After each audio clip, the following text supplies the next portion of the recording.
Hello, this is Catherine from Accelerated Reader. Today I will be reading the original handcrafted version of Rose the Cat Dog by Todd Albert. Before I begin reading, I would like to give a big thanks to the author for sending me this book to read on my channel. In the description below, I have included links where you may find and purchase this book. Don't forget to like and subscribe. For Rose, who taught me to find strength in our so-called weaknesses. Rose is a cat dog. Now, I'm not saying that Rose actually is a cat, but she sure acts a lot like one. She keeps to herself. She loves to lick her paws. She does not play fetch. Her favorite way to play is by rolling around on top of other people's stuff.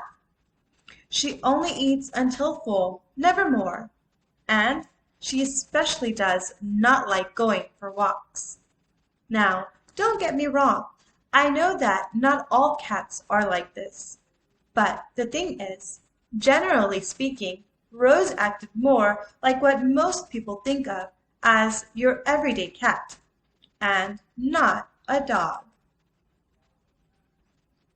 Rose may not have liked it, but her humans took her for walks anyway.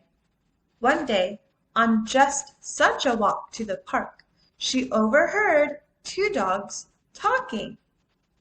My humans have a baby on the way. Mine too. As dogs, it's our duty to protect them, play with them, and love them too. Rose listened very closely as the two dogs spoke to each other. Oh no, she whispered thoughtfully to herself afterward. I don't know how to do any of those things, and my humans also have a baby on the way. You see, Rose thought this way because she was a rescue dog. Rescue dogs come from all different types of places. For Rose, it meant that she was adopted by her humans after spending the first couple of years of her life in a not-so-nice place. As a puppy, she was never given any hugs, toys, treats, space to roam around in, or even a name. She also never learned to do everyday dog things. That is why she behaved in her of so careful and quiet cat-dog ways. Even after joining her humans in their forever home. Ready or not, before Rose knew it, the baby was born.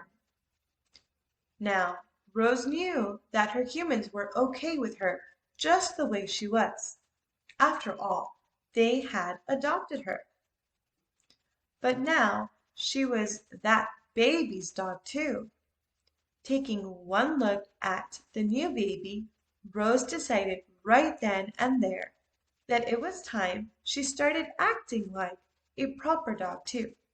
She couldn't be her cat-dog self any longer. Rose got to work that very afternoon. The house was quiet. The baby had just gone done for a nap. And then somebody knocked very gently on the apartment door.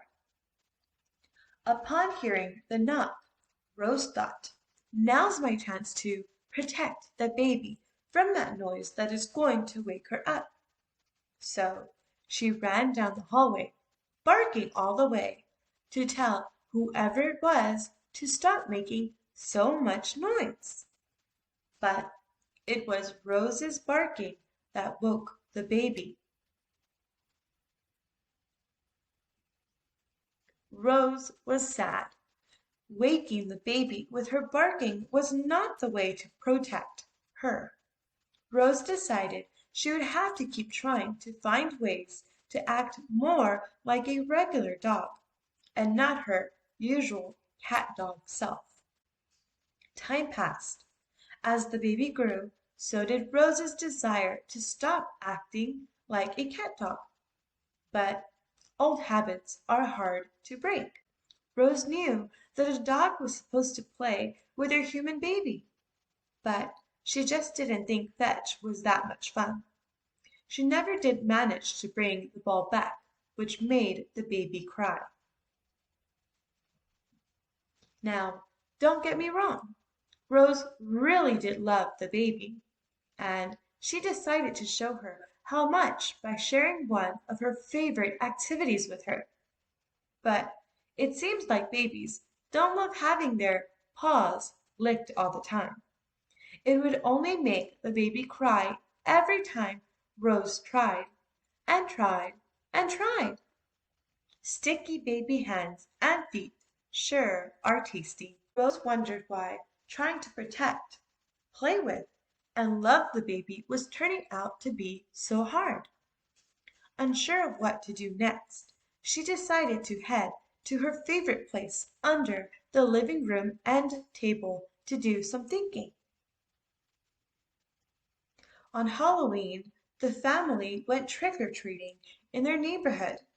As they walked, the baby sucked on her binky, which was her most favorite thing in the world. But then the worst thing that could ever happen happened. The baby sneezed, and her binky fell to the ground and bounced out of sight. Well, out of sight to everyone except Rose, who had been hiding behind her humans to avoid the other trick-or-treating children, who kept trying to pet her. Rose did not enjoy meeting new people. Achoo! The binky stopped right under Rose's nose. The baby had already begun to fuss, nearly in tears. Rose thought, this is it. If she could get the binky back to the baby before she started to cry, then she could finally protect the baby.